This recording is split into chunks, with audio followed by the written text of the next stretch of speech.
शान्ति सुक्ति खालामनायनि उनावहाय दिनै सासे सिगनेटरि बिथां रन्जन दैमारि बिथांखौ जेलाव फिन लांफिनदों। दा बैफोरनि थाखायनो दिनै NLFB जोनोम जानो गोनां जादों। जुदि सरकारा जोंनि जि डिमान्डफोर बे डिमान्डफोरखौ जोंनो होफुङाब्ला जोङो जोंनि जि दावहा बे दावहाखौ जों कन्टिनिउ लांबाय थागोन। आफादनि जानानै जोंनि बे दिनै सनाय उदालगुरि केम्पआवहाय थारमाने थर्ड राइजिं डे सेलेब्रेसन खालामदों। बेहाय फैनानै गोजोननाय मोन्दों आरो रायजो राजा आइ आफामोनाबो लोब लोबै फैदों। दा बेखौनो आं मेसेज खालामनो सानदों बे जोंनि आफादखौ NLFB-खौ नेसनेल लिबारेसन फ्रन्ट अफ बर'लेण्डखौ थारमाने बेबायदिनो जुदि सापर्ट खालामबाय थायोबा जों थांखियाव सहैगोन आरोखि। आरो जों सावरायनो होनो गावसोरहा माबा लायो इनफरमेसन हरो जोंनिसिम खौरां फैयो, नाथाय दासिमबो एक्जेक्टलि जों टेबोल ट्राइपार्टि टक जिरायनो मोनाखै। खिन्थु मेसेज फैबाय थायो कि र' जिरायगोन होननानै जोंबो नेगोन। जोंहा थैज' दङ। जों नांगौबा जोङो 10 बोसोरखौ नेगोन, 15 बोसोरखौ नेगोन ना मा। NDB-आ जुदि 35 इयार्स स्ट्रागल खालामबायबा जोंलाय दासो 3 इयार्स जादों, दंबावोना बहुत टाइम। एक्सुवेलि जोंनिया मेन इस्युआ जाहैबाय जानाखि दा रन्जन सार दंमोन जेलाव बेखौबो दासिमबो बख'वाखै। ओमफ्राय जानाखि केसेसफोर दङ NDB-नि इस्यु लानानैसो जों NLFB-आ जोनोम जादोंथ'। दा बेखौ थांना नायोबा जोङो रन्जन सारखौथ' बख'खायाखै। इनफेक्ट दा जोंनि CNC आर्मि चिफ बेखौबो दा जेलावसो लांबावदों एकर्डनि उनावबो। सिगां बिसोर बुंदोंमोन कि रन्जन सारनि केसा माबामोन मा होनलाय बे एकर्डनि सिगां कनभिक्ट जानायमोन, बेखायनो बेखौ थारमाने एसे प्रब्लेम जादों बख'नो होननानै। नाथाय दा आं बेखौनो सोंदों आरोखि ना आङो माबाफोरनाव गिदिर गोलाव जानाखि दा MLA MCLA MP फोर दङ आं बिसोरखौनो सोङो थारमाने जोंनि बाथानि केसा आलदा, बेथ' कनभिक्ट जायाखैमोन सिगांहाय। दा खिन्थु एकर्डनि उनाव मानि थाखाय लांखो, खिन्थु एकर्डनि उनाव मानि थाखाय बेबायदि सोहैफिनखो दा बेखौ थारमाने बिसोरसो मिथिगोन आरोखि। जोंथ' बेखौ बिजिरना नायगोन। स्पेसियेल ब्रान्सनि ADGP बे लेंहरनानै जोंनि GS फानजारिखौ बुंदोंमोन जाहैदों माने आफादखौ बिदि खालामबाय थानो मोनला, आफादखौ फोजोबनांसिगोन।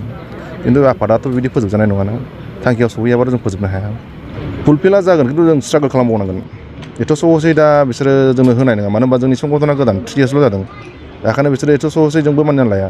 खिन्थु जों नाजाबाय थागोन, स्ट्रागल खालामबाय थागोन। हाथियार लानाय लायैखौ आङो बेयाव स्टेटमेन्ट खालामा। थारमाने आखायाव हाथियार थाबासो थारमाने जोङो हाग्रायाव खारफिननो हायो। आरो दानि नैबे मुहुर्त' टाइमाव थारमाने टेक्न'लजिनि माबा जाबाय, बोथोर फैबाय आरोखि। दा जों बे AK-47 लानानै हाग्रायाव जों गावलायनो बिराद मुस्किल।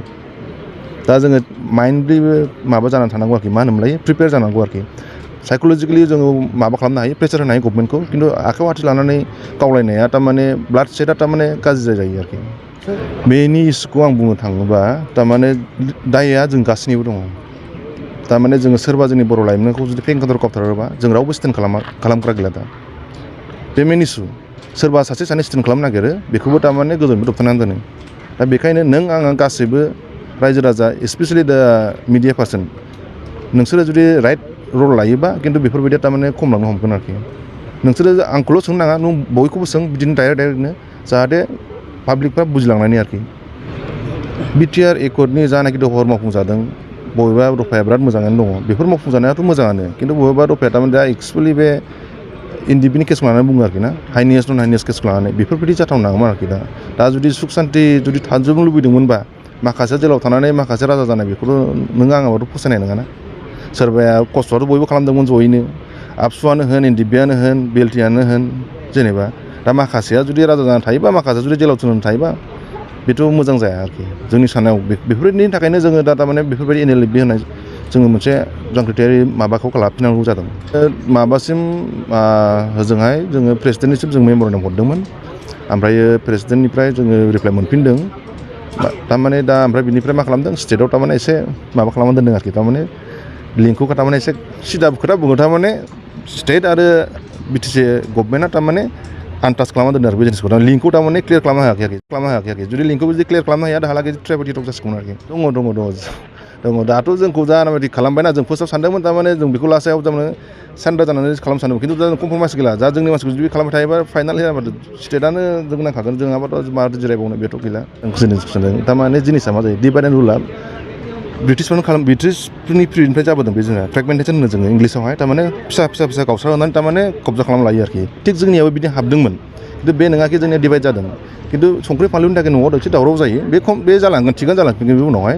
दासिमबोथ' आं उमुनि होनानै लायाखै जिखि जाया NLFआ मोनसेयानो दङ खिन्थु टाइम दङ आरोखि दा जोङो मोनसे प्लेटफर्मावनो फैनानै जों सावरायफिनगोन आरोखि राजखान्थि केसारखौ आं बुंनो थाङा समाव दा माने संख्रि फानलुनि दावराव जायो बे सोरहाबा संख्रि जानो लुगैयो खम जानो लुगैयो बेयाव एसे एनैया न'खराव जारागा जों लेखायो थिग बिदिनो जानानै थाङो माखासे जिनिसखौहाय नोंसोरनि मिडियानिफ्रायनो बेयाव मोनसे जिनिसखौ नोंसोर नुबोदों बे उदालगुरि माजबाद एरियायाव जोङो बा माबाया मा होनबायो गबरदाना ना माबा दंमोन ना बेयाव उदालगुरियाव जों प्रथमबार ओंखारनाय जायगाया सिकारिडाङा हा बेहाय नोंसोरनो मिडियानिफ्राय नुदोंखि जोंनि माबाफ्रा आफादाव माखासे हाथियारफोरखौ थारमाने मोननाय जादों दा बेफोरनि एसे सोमोन्दो दङ सिङाव बेफोरनि थाखायनो एसे एनै दावराव जादों आरो डाइरेक्ट मानसिखौ जोङो बेबायदि बुंनोबो हाया मावदों मावाखै नुबासो बुंनो हायोथ' थारमाने मानसिखौ कन्डेम खालामनायाबो गाज्रि दा जुदि जोंनि बक' दा नोंसोर डाइरेक्ट होनो साना बक'नि खोथाखौ बुंनो सानाखै होनबा बेयो सिदा सोंबासो जायो माने बक'आबो मोनसे सासे गोदान मोजां लिडार खिन्थु मानि थाखाय बेबायदि जालांदों बेखौ आं बारा हमनो हायाखै आरोखि खिन्थु मोनसे जिनिसखौ आं दुखु मोनो सिदानो संगठननि सम्पतिखौ थारमाने गभमेन्टआव गथायोबा नोंबाबो रागा जोंगोन आंबाबो रागा जोंगोन सिदा खोथा बुंबाय आरोखि आं माबा जायाखै मा होनोमोनलायो मोननो गावाखै आफादा मोनसेयानो दङ एसे एनैया थारमाने मिसआन्डारस्टेन्डिं जानानै थादों बेफोरो समजों बोथोरजों फैबा गोरोबफिनगोन आरोखि मानो होनबा डिमान्डआथ' एखेयानो ना बहा थांदों फैफिनखागोन माने दा रायलायलायनाय गैया सिदा खोथा बुंबाय खिन्थु कन्टेक्ट खालायलायो आरोखि माने इनडाइरेक्टलि थारमाने सेंग्राफोर थायोना बिसोर इनफरमेसन होयो आरोखि जों कन्टेक्ट खालामो सेंग्राफोरनि थ्रुयै इनफरमेसन मा खालामदों मा खालामाखै सरकारनो दा डेडलाइन होयोबाबो सरकारा जोंखौ गाबोननो नारसिनगोन खस्थ' होगोन थारमाने दा ओरैबायदि सिचुवेसन जानानै दं दा जों टेकफुलि हेन्डेलिं खालामनांगौ दा जिनिसफोरखौ जों सोरखौबा बुंनो थांबाबो मानो होनबा जोंनियाव दा पेरेन्ट गैया जोंनो गसंगासिनो दङ रावबो सापर्ट खालामा ना गभर्नमेन्टआ सापर्ट खालामो ना सोरबा रावबो संगठन सापर्ट खालामा खिन्थु जों सिंगेल संगठन हाथियार लानानैहाय दोनथ'नानैहाय जों नाजागासिनो दं आरोखि रायजोआ खिन्थु फुल सापर्ट खालामो आरोखि खिन्थु संगठन हिसाबै खालामाखै बे इस्युआनो दा बे आं बेखौनो बुंदों थारमाने जों रावबो पलिटिक्सजों इनभल्भमेन्ट गैया जों जुदि इनभल्भमेन्ट थानायमोनबा दा जोंनाबोथ' मेरला संख्रि फानलुनो जों रावनिफ्रायबो मोना माथो फैसाखौ मा बुंनो जानाखि थाइसे थाइनै रायजो राजाफ्रा हरो जों बेजोंसो जायो दा जानाखि जोंनि केमाव जायो जों गभर्नमेन्टनिफ्राय थाइसेबो मोना अब्लाबो जों थागासिनो दङ दा जाय मानसिया बेबायदिनो थारमाने गभर्नमेन्टजों माबा थांफिननानै जुदि लिंक लानानै बिदि हेन्डेल जायोबा बेखौ आं पार्सनेलि जेबो बुंनो थाङा जायोबो माने आंनि आसियानो जुदि समान नुजोबाबा मालायनि साननायखौलाय माथो समान सानजोबनो हानो मानो होनबा जोङोसो थांखियाथ' मोनसेयानोमोन जेनेबा जों ज'यै ओंखारदोंमोन बे थांखियाव ओंखारगोन होननानै खिन्थु माखासे जिनिसा थारमाने बिदिनो थालाङो आरोखि थामथि गायसन सानजोंहाय आङो बेखौनो फोरमायनो सानदोंदि आरो बेखौनो मेसेज हरनो सानदोंदि फैबाय थानाय समफोराव NLFB आफादखौ जाहाथे रायजो राजाफ्रा हेफाजाब आरो मदद होयो मानोना जों न' बां गारनानै दिनै केम्पआव दङ सोरनि थाखाय दङ रायजो राजानि थाखायनो दङ बेखायनो फैबाय थानाय समफोराव रायजो राजाफ्रा NLFB आफादखौ मदद होथों आरो जोंनि गिबिसिन डिमान्डआनो बा दाबियानो जाहैबाय जेलावहाय थानाय गायसनगिरि आफादगिरि बिथां NDFB नि गायसनगिरि आफादगिरि बिथां रन्जन दैमारि सार बिथांजों लोगोसे जेलावहाय थानाय लिडार आरो केडार्सफोरा गिबिसिनथाराव गग्रोनांगौ बिथांमोन गखांनायनि उनावसो जों NLFB आफादनि जि मेन एजेन्डा मेन डिमान्ड बेखौ जोङो सरकारजों सावरायगोन होननानै जों सिगांनि समफ्रावबो बुंबोबाय थादों सरकाराथ' रादायखौ बिराद होयो गोबां रादाय होयो नाथाय रादायखौ लाखिनायासो गुबै बाथ्रा नाथाय बिथांमोना लाखियाखै सरकारजों सावरायनाय बेलायावहाय जोङो दिनैसिम फर्मेल हिसाबै दासिमबो खनसेबो जिरायलायनो मोनाखै नाथाय अब्लाबो जोङो आसामनि चिफ मिनिस्टार इन्डियानि प्रेसिडेन्ट द्रौपदी मुर्मु प्लास आसाम स्टेटनि मिनिस्टार्सफोर आरो MLA MCLA EM BTRनि CEM गोबां जोङो लिडार्सफोरजोंहाय सावरायलायबाय जों NLFB नि डिमान्ड्सफोरखौ लानानै NLFB नि समस्याफोरखौ लानानै बिथांमोना बाथ्राल' होयो नाथाय बे बाथ्राखौहाय लाखिनो हायाखै दा बेखायनो आं आसा खालामदों फैबाय थानाय समफोराव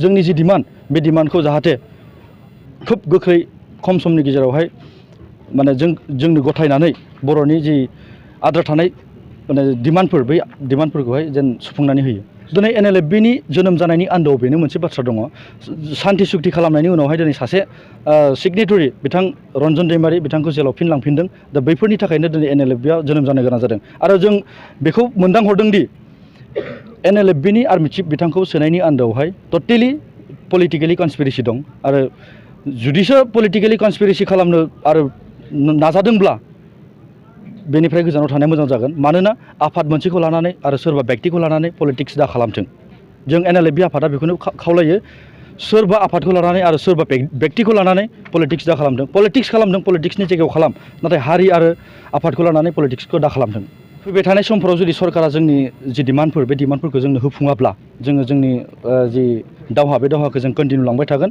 बियो दावहाया गोबां रोखोमनि दावहा थायो, जों बेखौ दायो बुंथ'ला। नाथाय जोंनि दावहाया माने कन्टिनिउ जाबाय थागोन जेब्लासिम बर'नि समयसा जोबा आरो जेब्लासिम NLF आफादनि डिमान्डखौ जोङो मोनफुङा अब्लासिम जोंनि दावहाया जाबाय थागोन।